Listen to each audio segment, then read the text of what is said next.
Sai YouTube channel చూస్తున్న ప్రేక్షకులకి నమస్కారం. మిథున రాశి వారి ప్రేమ విషయాల్లో వారు విఫలం అవడానికి గల కారణాలు ఏంటి అన్నది తెలుసుకునేటువంటి ప్రయత్నం చేద్దాం. మిథున రాశి వారు చాలా సున్నితంగా ఉంటారు. వీరు ప్రేమించి ఖచ్చితంగా వాళ్ళని వివాహం చేసుకోవాలన్న ఆలోచన చాలా గట్టిగా ఉంటుంది. వివాహం చేసుకోవడానికి చాలా ఆలోచనలు ఉంటాయి. ఒకవేళ విడిపోతే మాత్రం వారిని జీవితంలో మర్చిపోకుండా వీరి యొక్క జీవితం అనేది ఉంటుంది.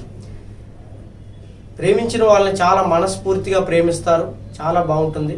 కానీ ఎందుకు వీరి మధ్యలో విభేదాలు వస్తున్నాయి? ఈ రాశి వారిని చూసుకుంటే ఎందుకు ఈ రాశిలో ఉన్నటువంటి వాళ్ళకి ఎక్కువగా ప్రేమించిన వాళ్ళ మధ్యలో గొడవలు వస్తూ ఉంటాయి?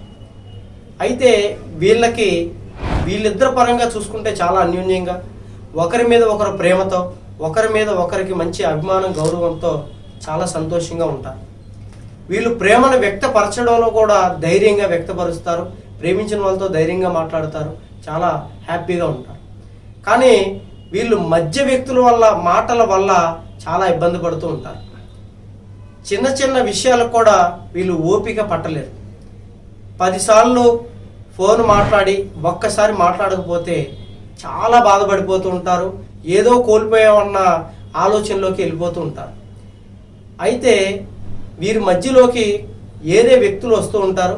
ఈ వ్యక్తుల వల్ల మధ్య వ్యక్తులు, బయట వాళ్ళు మీ ప్రేమను చెడగొట్టడానికో, లేదు మీరు మీ జీవితంలో మంచి పార్ట్నర్ దొరికాడు అనే ఒక ఈర్ష్యతోనో, మీ ఫ్రెండ్స్లో కావచ్చు, మీ దగ్గర వాళ్ళలో కావచ్చు, మీ యొక్క రిలేషన్షిప్ని బ్రేక్ చేయాలి, మీ ప్రేమను విడగొట్టాలి అని మీరు ప్రేమించేటువంటి వాళ్ళ మీద అబద్ధాలు చెప్తారు, లేనిపోని మాటలు చెప్తారు, వాళ్ళ గురించి చాలా చెడుగా చెప్తారు.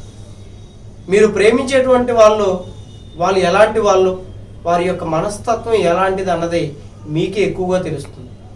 కానీ మీరు అవన్నీ వదిలేసి ఆ చెప్పిన వెంటనే కోపం, ఆవేశంతో వాగ్వాదానికి దిగుతారు. ఇలా దిగడం వల్ల అవతల వాళ్ళు మీ మీద చాలా బాధపడతారు, చాలా ఇబ్బంది పడతారు, మనస్తాపానికి గురి చెందుతారు. మళ్ళీ మీరు కొంతసేపటికి రిలీజ్ అయిన తర్వాత వెళ్ళి మీరు సారీ చెప్తారు, క్షమాపణ చెప్తారు. కానీ వారి మనసులో అదే ఉండిపోతుంది. ఇలాగా మీరు ఇదే విషయాన్ని పదే చేస్తూనే ఉంటారు. ఇలాగ ఎప్పుడైతే పదే చేస్తూ ఉంటారో అవతల వాళ్ళకు కూడా మీ మీద కొద్దిగా అసహ్యం కలుగుతుంది. మీరు పదే ఇలా కించపరుస్తున్నట్టుగా, ఇబ్బంది పెడుతున్నట్టుగా వాళ్ళు ఆలోచించి మీ ప్రేమను దూరం పెడతారు. అదే సమయంలో వారికి ఇంకెవరైనా ప్రేమగా దగ్గరయ్యారు అంటే వాళ్ళు మీకన్నా బెటర్ ఆప్షన్ వాళ్ళే అని చెప్పేసి మిమ్మల్ని వదిలేసి మరి అవతల వాళ్ళతో సెటిల్ అయ్యేటువంటి అవకాశాలు ఉంటాయి. ఇలాగ మధ్య వాళ్ళు మీరు ప్రేమించేటువంటి వాళ్ళని దూరం చేసి వాళ్ళు దక్కించుకోవాలని ఆలోచిస్తుంటారు. కాబట్టి మీరు ఈ మధ్య వ్యక్తుల విషయంలో చాలా జాగ్రత్తగా ఉండాలి. అయితే ఈ రాశిలో ఆడవాళ్ళు కూడా చాలా సెన్సిటివ్గా ఉంటారు. వీరు ప్రేమించినటువంటి వాళ్ళు ఒక చిన్న మాట అన్నా కూడా తట్టుకోలేరు. వీరు ప్రేమలో విఫలం అవడానికి ఈ రాశిలో ఉన్న ఆడవాళ్ళకి వాళ్ళే కారణం. ఎలాగంటే వాళ్ళు ఫోన్ ఎత్తకపోయినా, లేదు వారు పనిలో ఉన్నా, లేదంటే వాళ్ళు ఏదన్నా విషయంలో ఉన్నా కూడా వీళ్ళు అవతల వాళ్ళ మీద వీరు నన్ను పట్టించుకోవట్లేదు, వీళ్ళకి నా మీద ప్రేమ తగ్గిపోయింది, ఇంతకు ముందులక్క నన్ను ప్రేమించట్లేదు, ఇంతకు ముందులక్క నాతో లేరు అని మనస్తాపానికి గురై వాళ్ళల్లో వాళ్ళే కుమిలిపోతూ, వాళ్ళల్లో వాళ్ళే బాధపడుతూ వారు అవతల వాళ్ళని దూరం చేసుకుంటారు. ఇలాగా వాళ్ళని వీళ్ళే కొంతకాలానికి దూరం పెట్టేసి, దూరం చేసేసుకొని వాళ్ళు ఏదో ఇష్టం లేనట్టుగా, అంటే ఎవరి పనులు వాళ్ళు కొన్ని సమయాల్లో బిజీగా ఉంటారు, కొన్ని సమయాల్లో కొన్ని పనులలో ఉంటారు. మిమ్మల్ని పట్టించుకోవట్లేదని మీరే వాళ్ళని దూరం పెట్టేస్తారు. అది కొంతకాలానికి ఆ దూరం చాలా దూరం అయిపోతుంది. ఆ దూరం వాళ్ళు వేరే వాళ్ళని చూసుకోవడం జరుగుతుంది. మళ్ళీ మీరు తిరిగి వస్తారులే అని అనుకుంటారు, కానీ వాళ్ళు మిమ్మల్ని అపార్థం చేసుకొని అలాగే వెళ్ళిపోయి వేరే వాళ్ళతో ఇష్టంగా ఉంటారు. మళ్ళీ మీరు ఎంత ప్రయత్నం చేసినా, ఎంత ఇది చేసినా కూడా వాళ్ళు మళ్ళీ వెనక్కి తిరిగి వచ్చేటువంటి అవకాశాలు ఎక్కువగా ఉండవు. ప్రేమించినటువంటి వాళ్ళు కొన్ని పనులు, వాళ్ళ కొన్ని టెన్షన్స్, వాళ్ళ కొన్ని బాధ్యతలు ఉంటాయి. మీరు వాటిని వదిలేయండి. అలా కాదు, నా మీదే మీరు ఉండాలి అనే ఆలోచన మీరు పెట్టుకుంటే కనుక చాలా ఇబ్బంది పడతారు. మీలో మీరు కుమిలిపోతూ మీ ప్రేమను మీరే దూరం చేసుకునేటువంటి ప్రయత్నాలు చేయొద్దు. అలా చేసినట్లయితే మీరు చాలా ఇబ్బంది పడతారు. కాబట్టి మీరు ఇలాగ దూరం చేయకోకుండా మీ యొక్క పార్ట్నర్కి కొంత సమయం ఇవ్వండి. సమయం తర్వాత ఏం జరిగింది, ఎలా ఉన్నారో తెలుసుకోండి. నిజాలు తెలుసుకున్న తర్వాత మళ్ళీ మీ యొక్క ప్రేమను కంటిన్యూ చేయండి. కొన్నిసార్లు మనం ప్రేమించే అతి ప్రేమే మన కొంప ముంచుతుంది. కాబట్టి అతిగా కూడా ప్రేమించద్దు. ప్రేమ అనేది ఒక గౌరవంతో కూడింది, అది చాలా విలువైంది. ఒక మనిషిని చూసినప్పుడు ఒక్కసారే ఆ ఒక్క ఫీలింగ్ అనేది పుడుతుంది, 10 మంది మీద పుట్టదు. ఆ ఒక్క ఫీలింగ్ పుట్టిన వల్లనే వివాహం చేసుకోవడానికి ప్రయత్నం చేయండి. జీవితంలో డబ్బు ఉద్యోగం పోతే మళ్ళీ సంపాదించుకోవచ్చు, కానీ ఇష్టపడ్డ వ్యక్తుల్ని జీవితంలో దక్కించుకోకపోతే జీవితం మొత్తం నరకంగా ఉంటుంది. అదేవిధంగా మీరు ప్రేమించిన వాళ్ళు ఏరే వాళ్ళని వివాహం చేసుకున్నట్లయితే వాళ్ళ జీవితం బాధాకరంగా ఉంటుంది, మీ జీవితం బాధాకరంగా ఉంటుంది.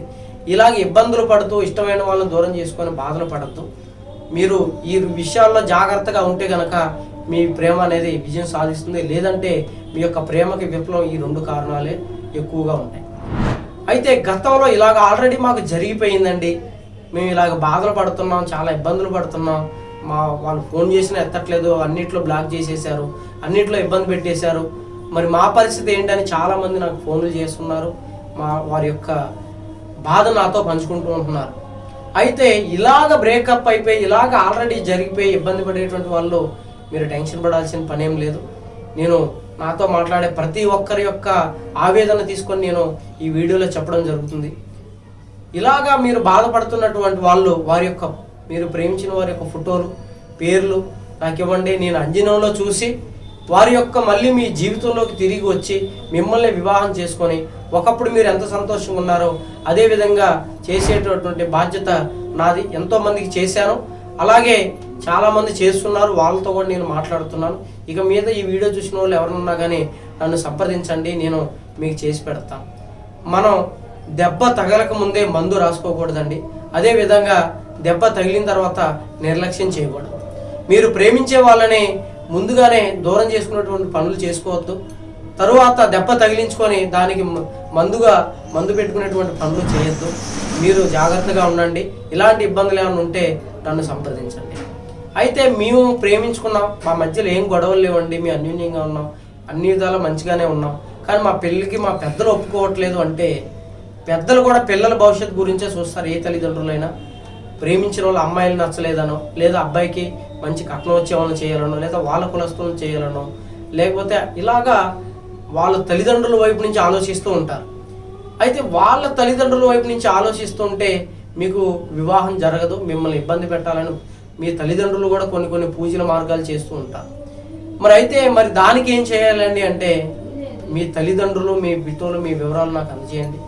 నేను మీ పెద్దలు కూడా మీ పెళ్లికి అంగీకరించేలాగా నేను కొన్ని పూజలు చేస్తాను. తద్వారా మీకు ఖచ్చితంగా వివాహం జరుగుతుంది. మీ పెళ్లి జీవితం కూడా చాలా సంతోషంగా ఉంటుంది, చాలా బాగుంటారు. ఇలాగా మీరు ఇబ్బందులు పడుతున్నా, ప్రేమించి విడిపోయినా, మీ ప్రేమను వ్యక్తం చేయలేకపోయినా, మీరు ఇష్టపడ్డ వాళ్ళని మీరు దక్కించుకోలేకపోయినా నన్ను సంప్రదించండి. మీకు ఎటువంటి ప్రేమ సమస్యలైనా సరే నేను పరిష్కారం చేస్తాను. ఇలాగా ప్రేమించి మానసికంగా దెబ్బతిని ప్రేమించిన వాళ్ళు దొరకక బాధపడుతున్నటువంటి మీ స్నేహితుల్లో కానీ మీ బంధువుల్లో కానీ ఎవరున్నా కూడా ఈ వీడియో వాళ్ళ దాకా షేర్ చేయండి. మా వీడియో నచ్చినట్లయితే లైక్ చేయండి, సబ్స్క్రైబ్ చేయండి. మరిన్ని వీడియోస్ కోసం మమ్మల్ని ఫాలో చేయండి.